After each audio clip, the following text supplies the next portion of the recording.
पूज्य पूजा गुरुजन वृंद, आदरणीय विचारक मंडली, शिक्षक शिक्षयित्री एवं मोर प्रिय भाई और भौणी माने समस्तंकु मोर सप्रेम नमस्कार एवं पवित्र स्वाधीनता दिवसर हार्दिक शुभेच्छा। आज अगस्ट 15 1947 मसीहा अगस्ट 15 तारिख दिन दीर्घ 200 वर्षर ब्रिटिश शासन और पराधीनतार श्रृंखलू आम प्रिय मातृभूमि भारत स्वाधीनता हासिल करथिला। एही स्वाधीनता आमको सहजरे मिल नथिला। एथिपाई आम पूर्वपुरुष माननकु निजर रक्त और जीवन बलिदान देवाकू पड़िथिला। स्वाधीनता संग्राम रे आम ओडिशार योगदान अतुलनीय।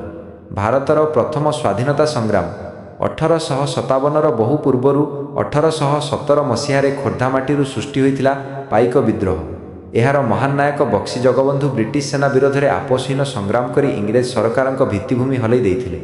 आमे केबे भूली परिबा नाही 1938 मसीहा अक्टोबर 11 तारिखर सेही कला राति को ढेंकानाळर ब्राह्मणी नदीर नीलकंठपुर घाटरे मात्र 12 वर्षर कोमलमती बालक बाजी राउत इंग्रेज पुलिस को नदी पार कराइबाकू मना कर देइथिले। इंग्रेजंक गुलीमाड़े मात्र 12 वर्ष बयसरे बाजी राउत शहीद होई भारतर सबुठारु कनिष्ठ शहीदर आख्या पाइथिले। सेहीपरि कोरापुटर आदिवासी नेता वीर लक्ष्मण नायक, जहाँकू 1943 मसीहा मार्च 29 तारिख ब्रह्मपुर रे इंग्रेज माने फांसी देइथिले। से फांसी मंच को जीवा पूर्वरु मध्य हसी हसी वंदे मातरम नारा देइथिले। एहा सहित महात्मा गांधी, नेताजी सुभाष चंद्र बोस, भगत सिंह, चंद्रशेखर आजाद एवं भारत आजादीर प्रत्येक शहीदों को आज यही शुभ दिन में कोटि कोटि प्रणाम जनाऊँगी।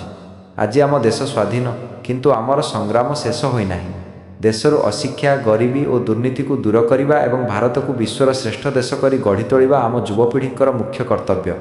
पथप्रांते छिड़ा हुई रक्त पिए स्वाधीनता, सही रक्ते लेखा हुए अमर शहीद कथा। धन्यवाद।